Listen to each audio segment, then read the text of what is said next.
Hi, my name's Lindsay. I'm going to be your nurse today. Can you tell me your name and date of birth? Jackson Janito, May 20th, 2004. Okay. So today I'm just going to be performing a head-to-toe assessment on you. And pretty much it's nothing invasive. It's just me doing different checks to see if everything's okay with each of your body systems. So first thing I'm going to do is just assess your general mood and your physical structure, and you look symmetrical. Everything looks normal for your age.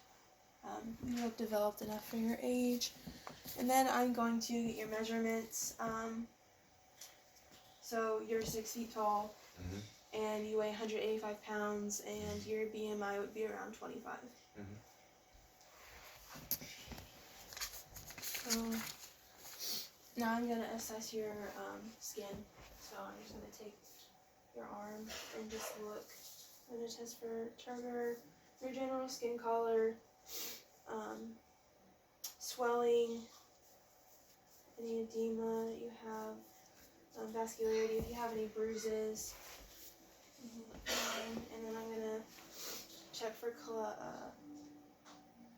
capillary refill in your fingernails. And it is normal.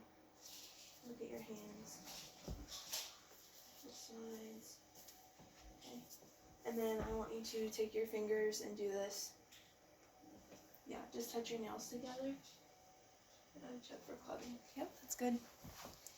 And then I'm going to do your vital signs. So if I had a thermometer, I would take your temperature. I'm going to do you have your timer? Yes. Okay. I don't have a blood pressure cuff with me, so I would take his blood pressure. And he's normally 124/82. So I'm going to take his radial pulse.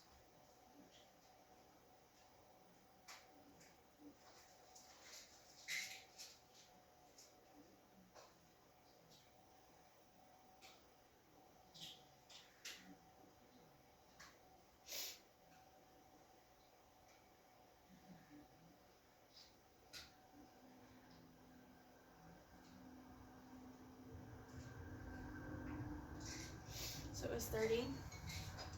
So it would be 60 beats per minute. And then I'm going to do the same just to recheck.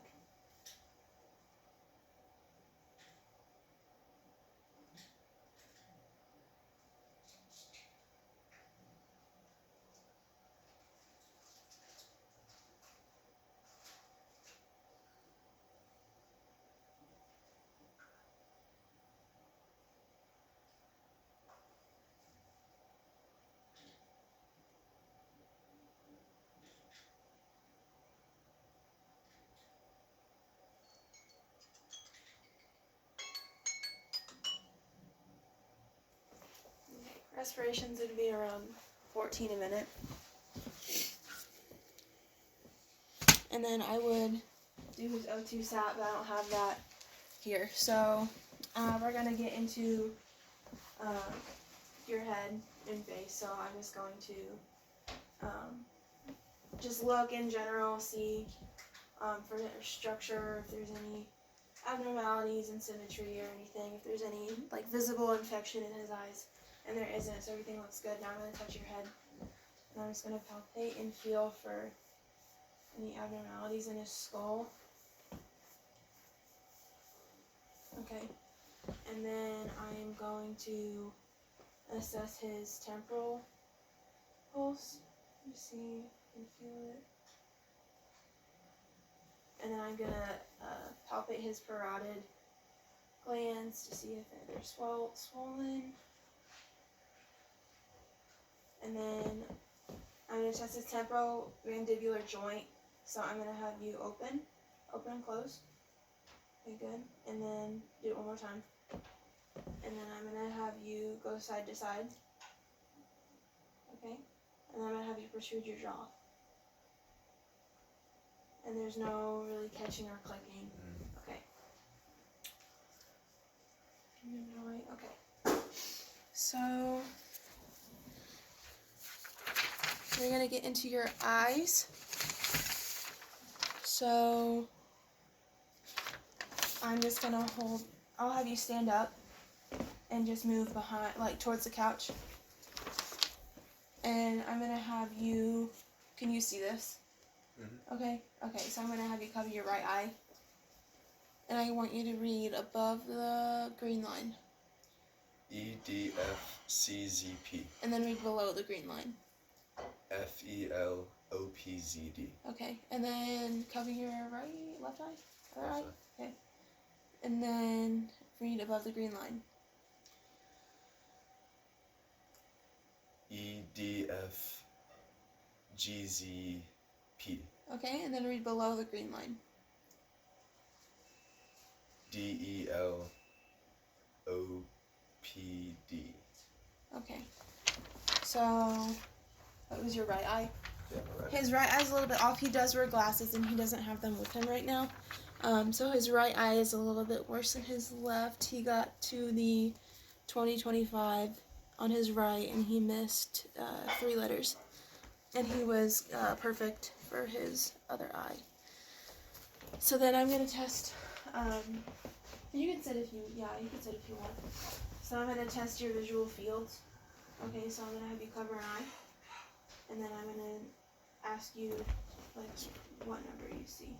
Okay? So look at my nose. 1. Okay? 4. Okay. Another eye. 2. And then another. 3. Yep. Okay. So that one was good. And then I'm going to test your muscle movements. So With should I stand up again? you don't have to. It's okay. So you can cover one eye. And I'm just going to have you follow my finger. So, yeah, sorry. You're fine. Yep. Out to in. Here, good job. And then cover the other eye. Yep.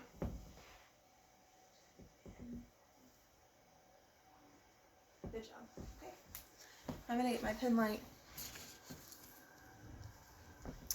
And I'm going to look for his corneal reflex at first, and then brush your hair back. Okay, ready?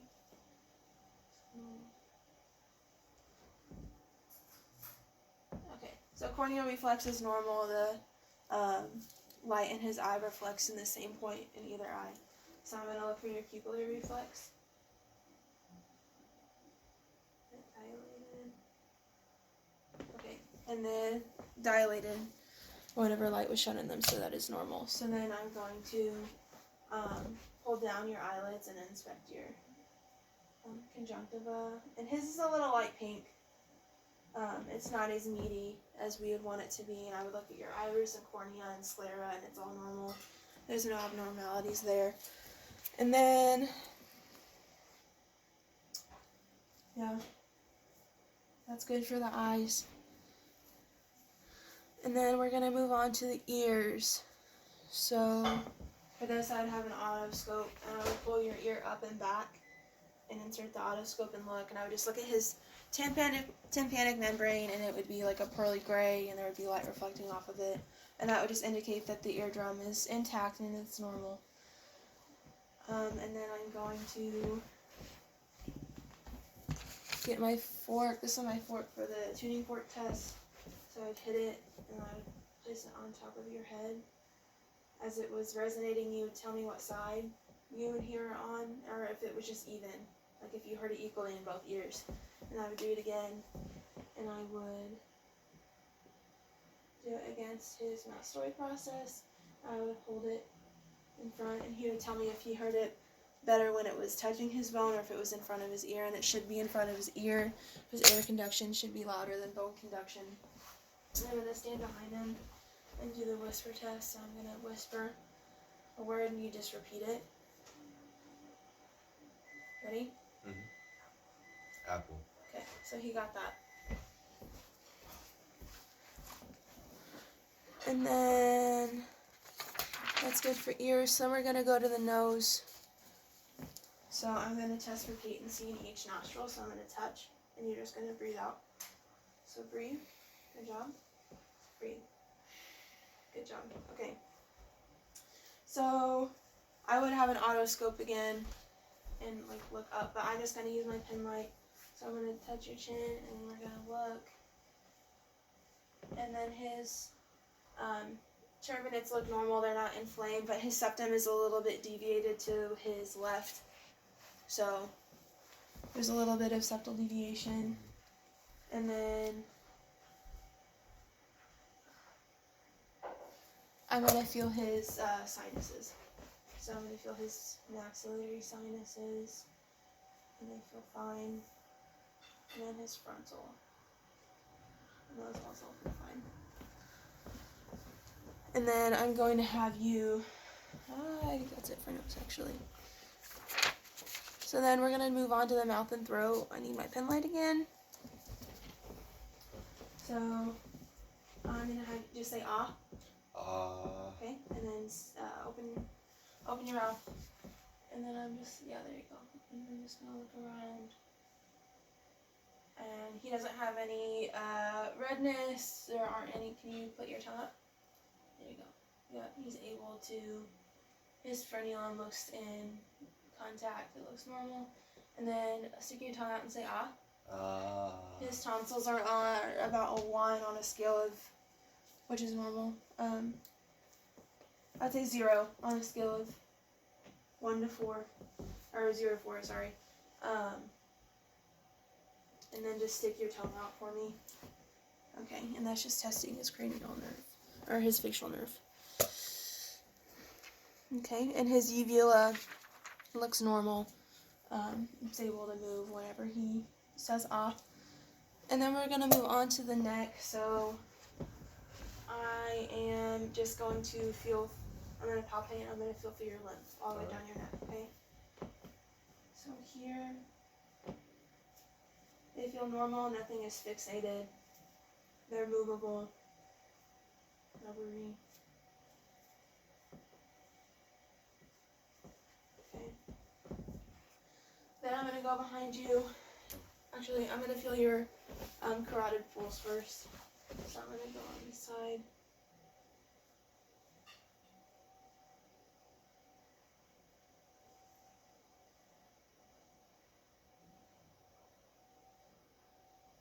It's normal, the rate is steady on his. And then I'm going to come from behind and feel your thyroid gland. It feels normal, not inflamed. I'm going to feel your trachea. And that is also normal. Okay. Then I'm going to do range of motion on you. So go against my hand. Okay, go against my hand. Forward and back. Okay, and then shrug your shoulders. Okay. And that is it for the neck. Then we're going to move on to the chest. So I'm going to do his posterior chest first. So I'll just stand up and then take a step forward. This way a little bit. Okay. So I'm just going to inspect. Everything looks symmetrical. I'm going to put my hands on T9 and T10, and he's going to breathe in. Okay, good. One more. Okay. Yep, he has symmetrical expansion. His costovertebral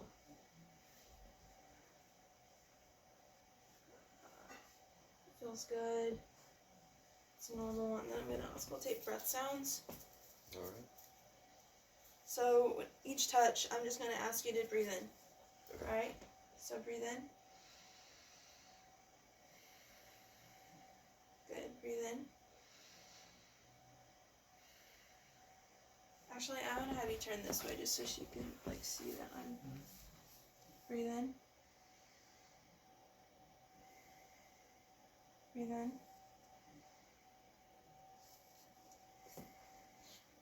Breathe in. Breathe in. Breathe in.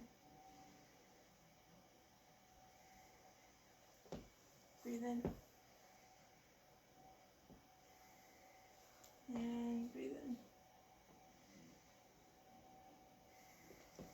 Okay, everything sounds normal. He doesn't have any mucus and it doesn't sound bronchi in his lungs. So then we're going to do the anterior chest. So I would just palpate and just feel in general it's symmetrical. And then I'm going to do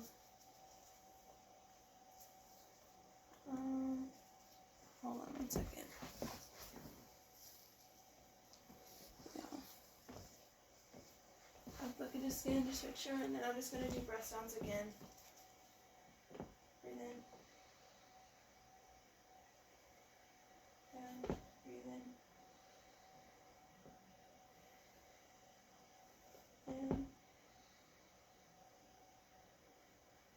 And then.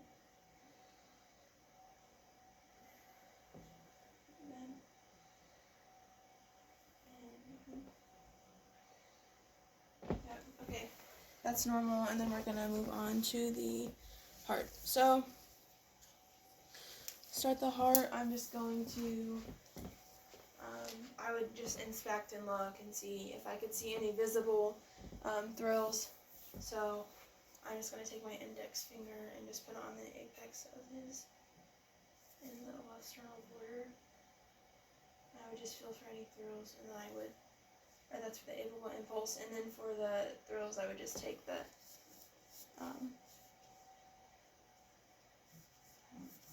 Where the fingers meet the yeah, hands. where the fingers meet the hand, and I would just feel for any palpitations on the apex, and I don't, so that's good. And then I would just, in general, auscultate the apical pulse, and it sounds steady, and it's strong. And I would listen to his heart sounds throughout the points in his chest.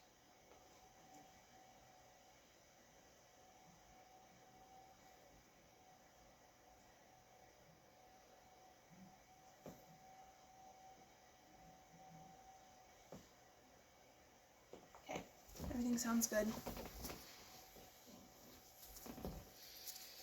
And then I'm going to auscultate with the bell for any abnormalities.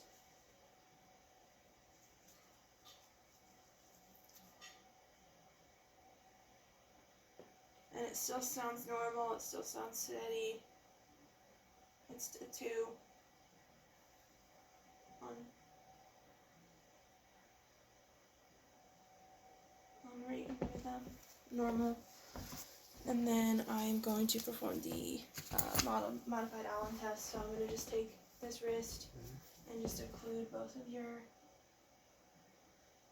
radial artery and vein for 30 seconds. I'm just going to watch the clock over here.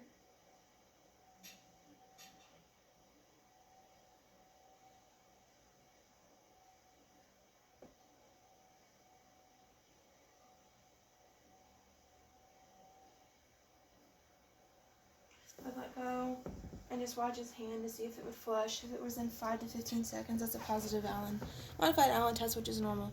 So then we're going to go into the upper extremities.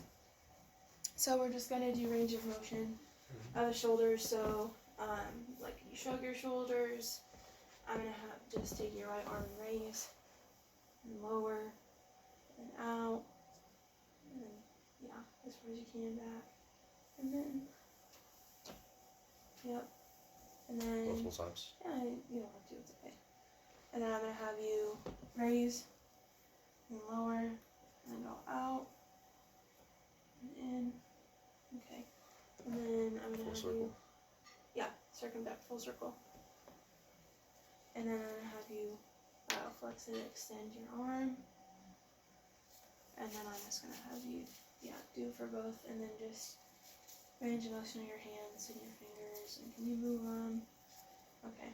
And then I'm going to have you go against resistance, so go up, out and up.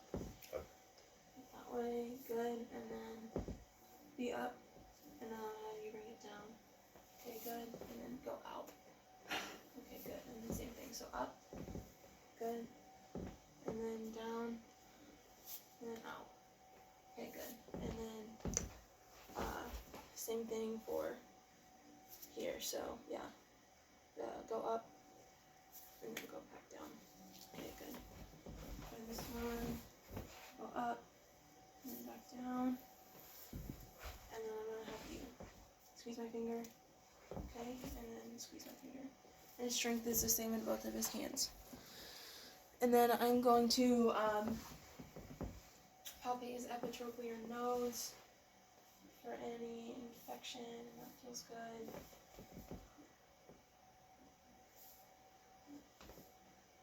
And then I would do his radial pulse, which we did earlier, and I would feel his brachial pulse as well, his arm. Okay, and then we're going to move on to the abdomen, so I'm going to have you lay down for this one. And raise your shirt up to your breastbone. Right here? Yeah. So I am going to inspect in general, just look at the contour. His ribs is normal. Yeah, it's a little scaphoid. But it's normal. So then I would just inspect skin color. There's no lesions or anything on his stomach, so that's normal. And then the first thing I'm going to do is auscultate and listen to his bowel sounds. So this might be a little bit cold. I'm going to hold it in my hand for a second so it's not as cold. But I'm just going to start in the right lower, in his right lower quadrant, and then just move up. Listen for bowel sounds.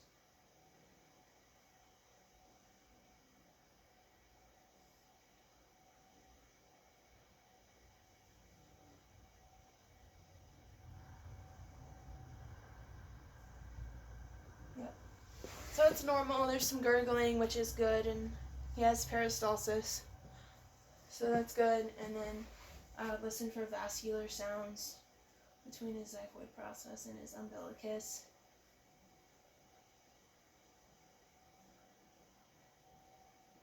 Okay. Next thing I'm going to do is palpate. Or sorry, not palpate, percuss. Starting in the right lower quadrant.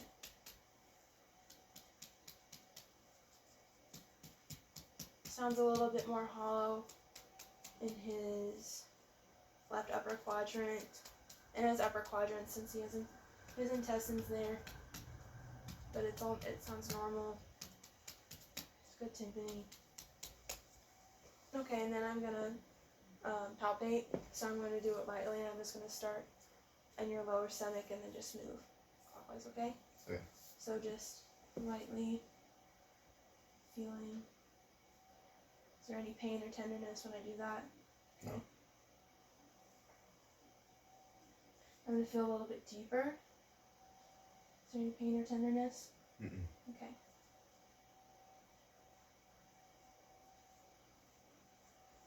And then I would perform Murphy's sign, which would test for gallstones. So I would take my hand and hook it underneath his the right side on his ribs where the kidney is, and I would apply pressure. And if there was pressure, and I would ask him take a deep breath in or just breathe in, and if there's pain on inspiration, then that would indicate gallstones. There's no pain. And there's no pain, so he doesn't have any indication that he has gallstones. So then I would move to his lower quadrant on his right side, and I would press in, apply some pressure on his appendix, and then I would release. And if he felt pressure on whatever I released from his abdomen, then that would indicate that he had appendicitis, and he don't have any pain. Okay, so he doesn't have any pain, so that would be normal. And I would also just feel for like his different organs he has, so his liver and his spleen and his kidney, and most of those aren't. You can't feel them unless they're enlarged or swollen. So then I'm going to move on to your lower extremities. So I'll have you sit on that stool for me. Yeah, socks off. Okay. So then I would just, in general, like look. I'm going to feel for any swelling and edema and his temperature in his legs if it's normal. Might be a little bit cooler since they're distal extremities. And I would feel for his pulses, his on the top of his foot, the dorsalis, and then I would feel for his Achilles and tibial pulse. I'm just going to feel for the one on top of his foot. And I'm going to separate his toes and look at the skin in between and just make sure that they're able to separate, but also that he has adequate enough circulation, and there's no injury or swelling in that area. So then what we're going to do range of motion now.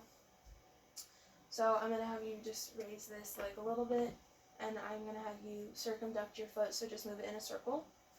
And then I'm going to have you just move it to the outside, and then to the middle, and up, down. Okay, put that foot down, same for this. Raise, circle, out, middle, up, down. Okay? And then have you take your legs and flex and extend them. Good job. And then flex and extend. Good job. Okay, and then I'm going to have you sit down, or lay, yeah. Sit down? Yeah, you can sit down on the ground. And then I'm going to have you lay back like this. And take your knee and put it as far towards the ground as you can. You should feel a pull in your hip. Mm-hmm. And then do it, same thing, across your body. So just testing, your hip. And then same thing for the other leg. So take it, move it, and then go across your body. And that's range of motion for your hips. And there's no pain and anything in that. That pops, but... Okay. So then we're going to move on to the musculoskeletal. So lay back down for me. Alright. And then just sit up. Okay. We're going to move on to the neurological assessment of this. So I'm just going to test the sensation in different areas of his body. So I have a paper clip, and I'm going to I don't know where it went right now. Oh, here it is. So I would just test, I'm just going to poke you with this down different areas of your body, test your sensation, okay? Okay, so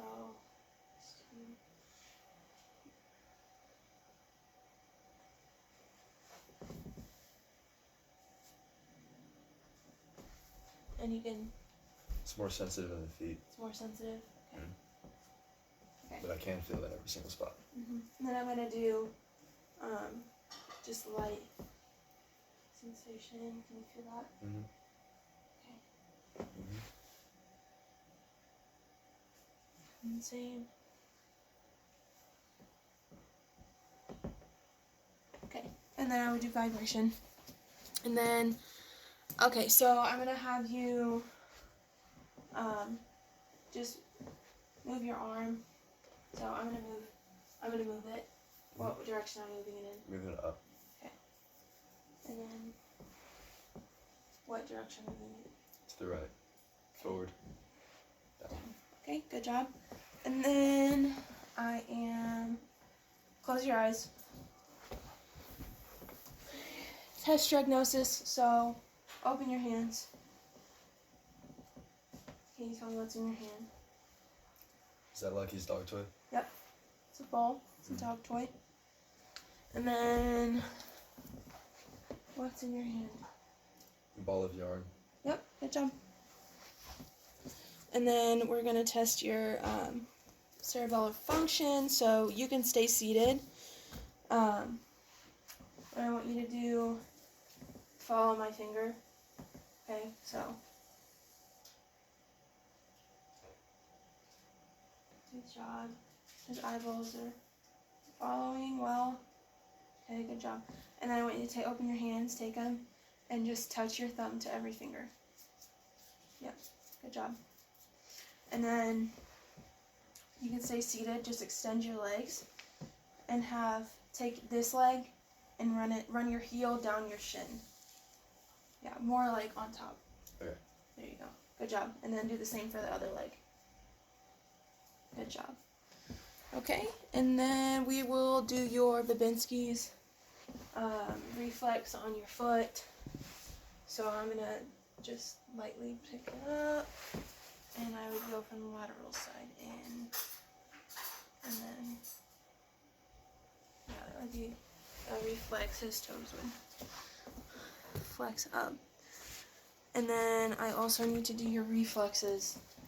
So, The knee reflexes? yeah. Okay. So his patellar reflex. So there.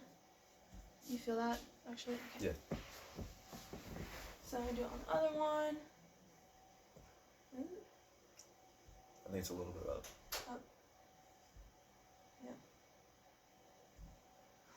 Yeah, that was a good one. Okay. So then I would do the same. He would hold out his foot a little bit, and I would just do it for his Achilles tendon, and then I would also do it for, he would hold his arm, and I'd do his bicep and tricep reflexes. Okay.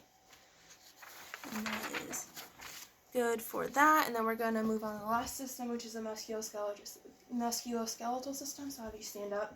All right. And I just Should I want move this you, back?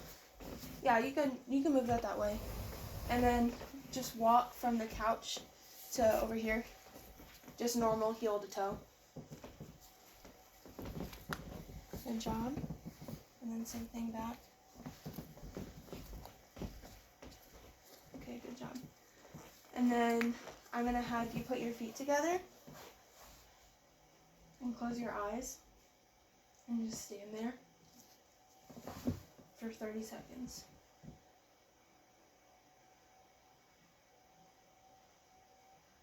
I feel a little sway to the right. Yeah.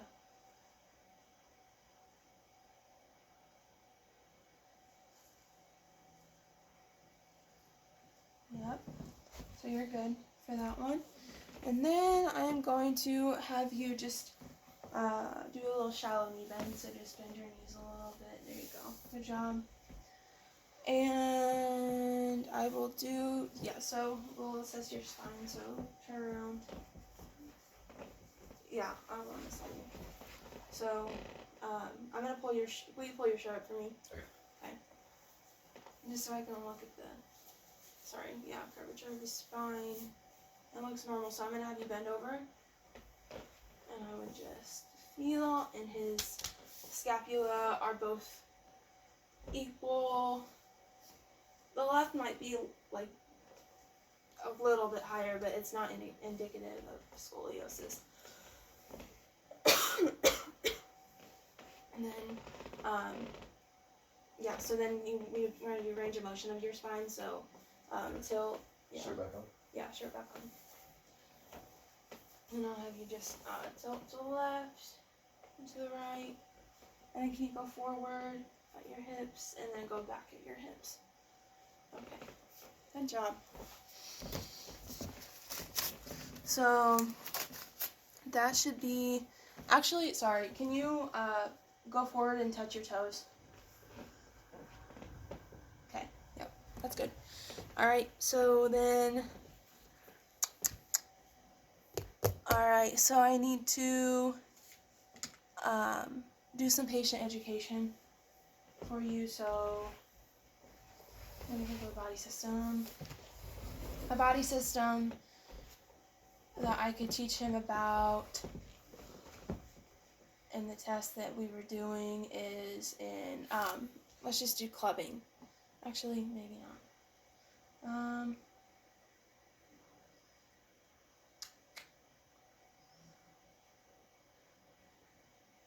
Reflexes. No, I'll just crop this part out. Actually, I don't know if I can. I might be able to. I think I can. Anyway, I'll crop it out.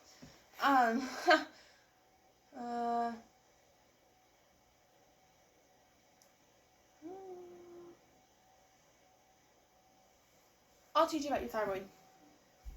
So your thyroid is your gland right here. Whenever I would come to the back of you and feel it, it sits right here, and it's on top of. It's like. Is it like behind the? It's in front of your trachea. In front of the trachea. Yeah, so it's kind of hard to palpate and feel. Like, you really can't. You can a little bit, and not everybody you can, but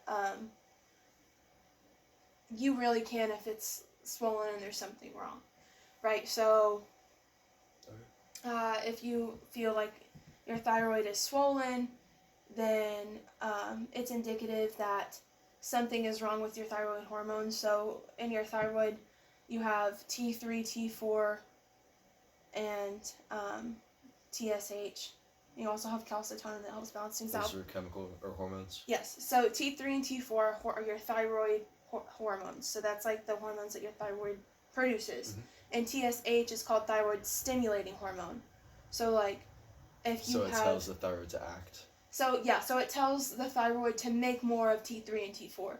So like if your levels of T3 and T4 are elevated, then you're not going to have as much TSH because you already have enough. But if they're lower, then it would tell it to. Then TSH, your levels of TSH would be higher. So if your if your hormone levels, your T3 and T4 are elevated, then that's indicative of hyperthyroidism, and that pretty much just increases your body's metabolic rate. So the metabolism, like the rate that you like. Yeah, so basically everything speeds up. So like your heart rate would be faster, like your metabolism would be way faster. It'd be you would lose weight, like because you would just your metabolism would be so high, like and then you you would like just be so hungry and then. Yeah, and vicious cycle. yeah. So then for the hypothyroidism is low levels of thyroid hormone, and that would be the opposite, right? So it would be like really easy weight gain, like your heart rate would be slower, you'd be more fatigued. Could it be laziness too? Like lead to. Yeah, like laziness? it could, like it really low energy. So if that happens, then you would just consult with your doctor, and if you have hypo, then you'd probably be put on a Synthroid like levothyroxine, and all that is it just is a replacement hormone, so it would replace T3 or T4. I think it's T4. So it wouldn't act as the TSH. No, it would just act as one of the thyroid hormones, so it would just replace it. But if you have hyper, it's more dangerous because it can eat away at your body. It can eat away. Both of them honestly affect everything in your body. Like I think people don't understand how much your thyroid affects. Mm-hmm. But with hyper, it can be tricky because with hyperthyroidism,